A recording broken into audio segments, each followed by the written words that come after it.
I'm so rusty because I haven't done YouTube in so long that I'm just awkward in front of the camera. And I don't know, it's like I got to relearn it. Sucks.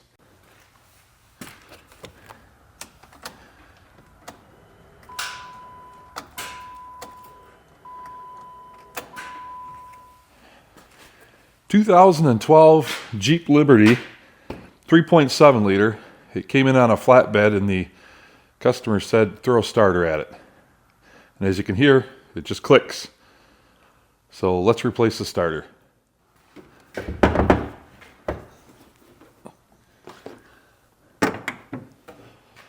We want to disconnect the negative battery terminal here. And we pull it off the battery. We want to kind of wedge it down somewhere where it just can't spring back up and make contact and complete the circuit. So looking up underneath the vehicle, there's our starter right here. In order to access the starter, we have to remove this front drive shaft from the front differential.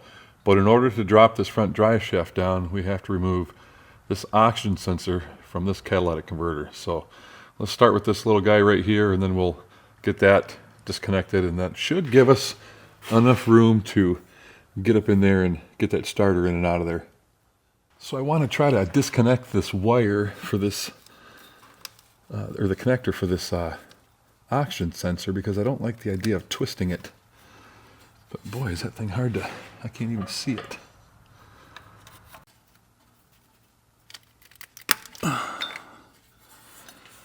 No, it just ain't gonna come. All right, well, we're gonna twist the wire then, because I'm gonna end up breaking it.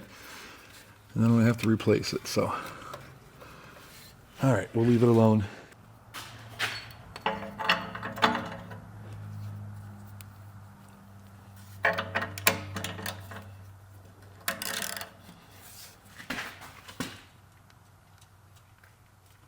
Oh, I'll be darned, it actually broke loose.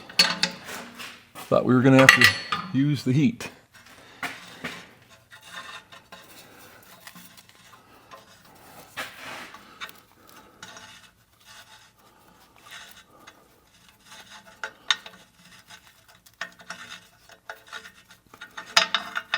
Oh, that's why I didn't want to do that. All right, we got that out of the way. Put that little guy back here.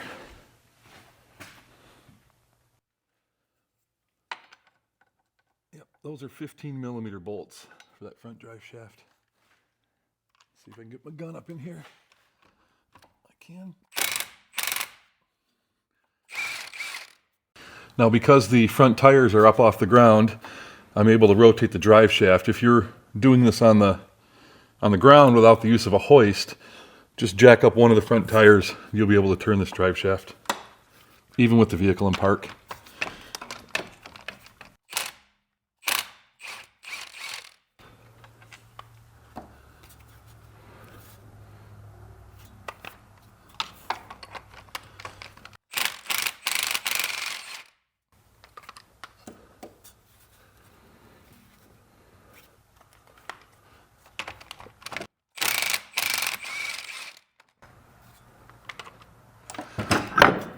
Now, we should be able to drop this guy down a little bit. That should be enough room, I think. So with the drive shaft dropped down, I mean, it's only, what, 4 inches, 5 inches, but it gives us enough room to get in here and access the starter. There's a heat shield that's held on with 2 bolts. Those bolts are 10 millimeter. I want to pull that heat shield off so I can access the wiring. There's 2 different connections we need to take loose on the back side here. There's really no good way to film this. I'm sure you guys aren't going to be able to see much. I apologize. They need to make cameras like little tiny pen-sized cameras or something where you can just jam it up in there.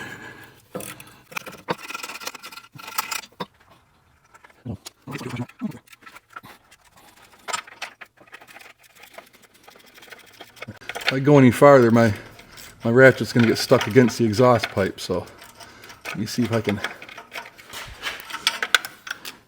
get a wrench up in there.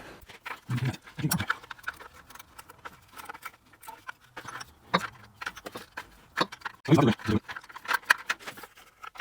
bolt is right at that point where it's loose for a wrench, but it's too tight for your fingers.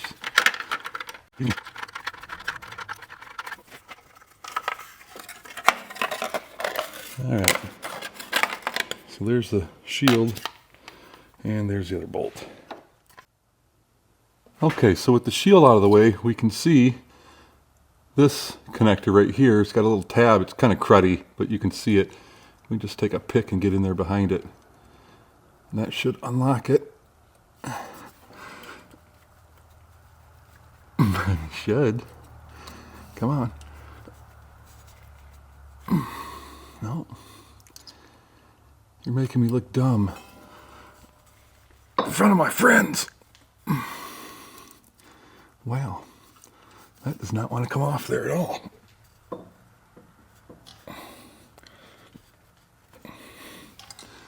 Alright. Okay, you'll see a little bit of a shiny mark right there. That's because I came up in here with a big long screwdriver and a hammer, and I just lightly tapped on the back side of this plastic piece right here, and it finally came off of the tab. There's the tab. And then this nut up here, I believe is a 13, and that's the other electrical connection that we have to take loose. This one down here on the bottom, get out of the, you're making a shadow. This one down here on the bottom doesn't matter, so that one up there. Okay.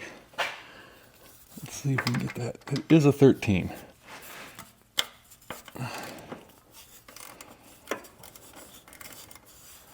Helps if you have Gumby arms too. If anybody's familiar with Gumby. Maybe Go-Go Gadget.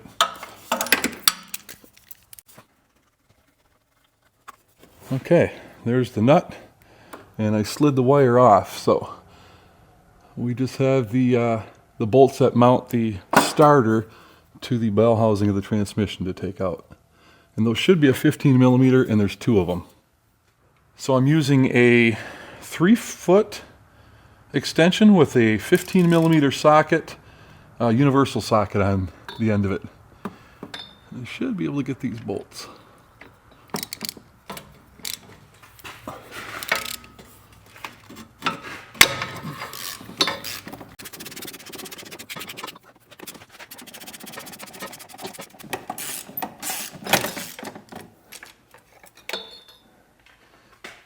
Here's one of them. I'll get the easy one. I saved the easy one for last.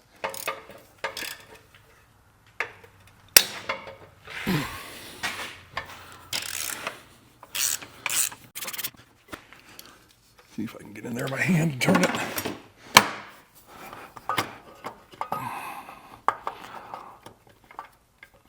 Nope.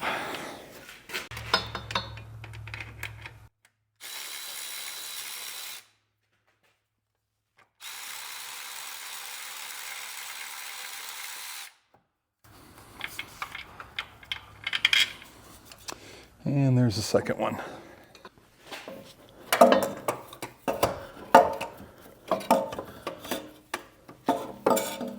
And there we go. It's always a good idea to do a quick parts comparison and make sure the part that you took off and the part that you're putting back on are similar, if not identical. And these do look the same. Looks good to me. Looks like this snout is almost a little bit longer, doesn't it? Doesn't it almost look like it's 1/8 of an inch longer? I could be just seeing things. It's so clean and shiny. All right, let's install it. Almost an impossible task, but I'd like to try to clean the wire up a little bit. Can't hold on to it though, that's the problem. I can't get my arm up in there anywhere.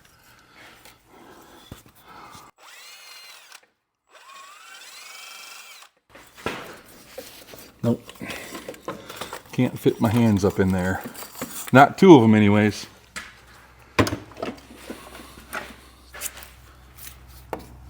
Put the new starter up in there the same way the old one came out. It'll fall right into place.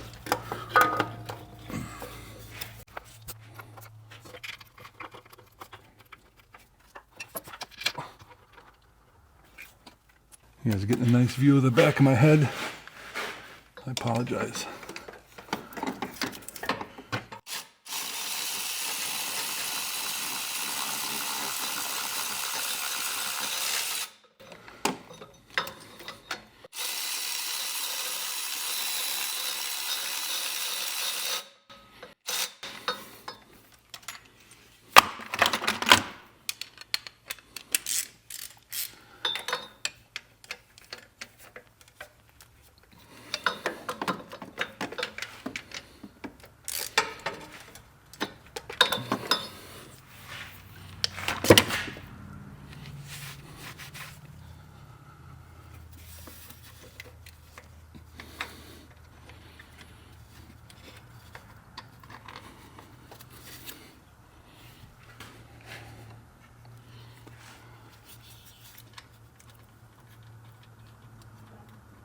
I'm hooking up the battery cable, the large wire that runs to the top lug on the starter.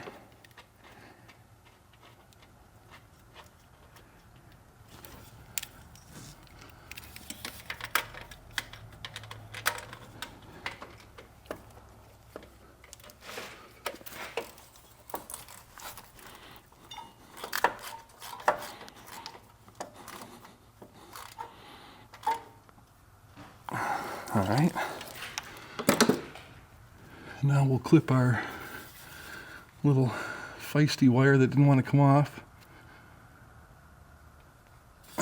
Clip that into place.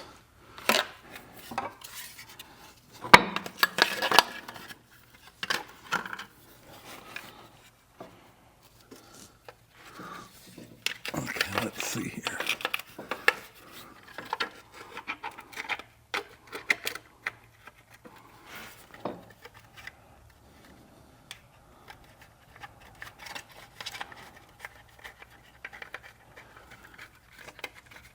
I started the bottom bolt for the heat shield.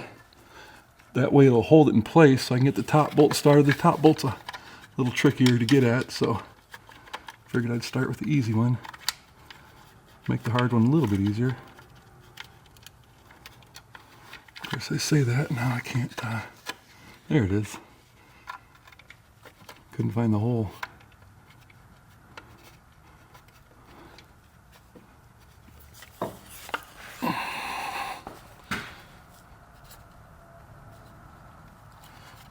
It's times like this. It's camera angles like this that really make me regret that stupid tattoo on my arm. Good God.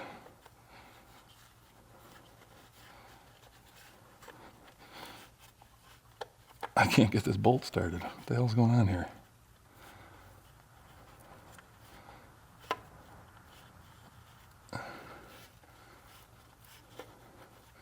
What is going on here, bolt?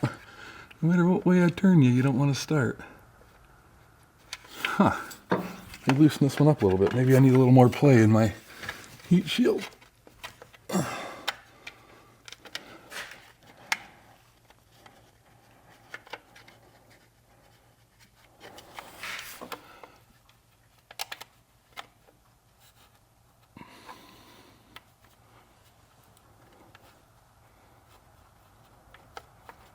All right, I got the top bolt started. Boy, that took some patience.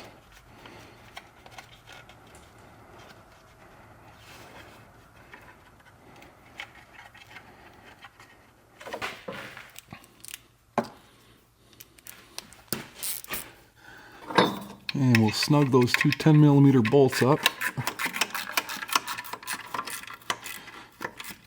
This purpose of this heat shield is to protect the starter from the heat of the exhaust pipe that's coming down right here. You know, to prolong the life of it. Okay. We'll get our light out of there. Okay, we'll put our drive shaft back up into place.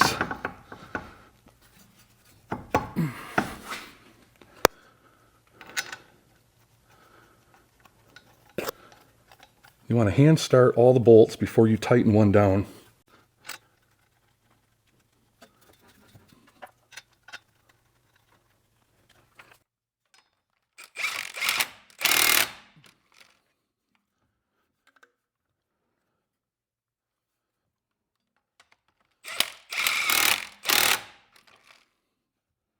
We'll tighten them all to factory spec.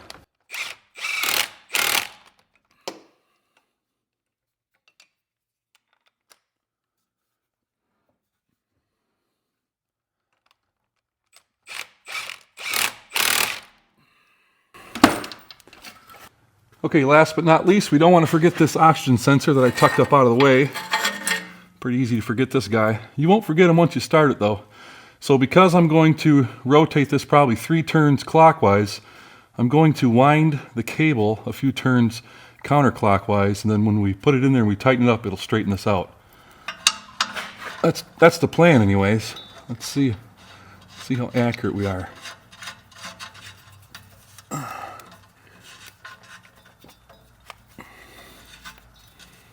Oh, I think we did pretty good. We'll use a 22 or a 7/8 wrench and snug this up. And that starter is installed. All right, let's hook our negative battery terminal back up. Oh, that battery terminal is not looking very good. I'm going to recommend that we replace that battery terminal, but for now, for the purpose of this video, we want to see the vehicle start. Such a simple repair, but what would Eric O say? Place your bets, folks. Let's see. There it is.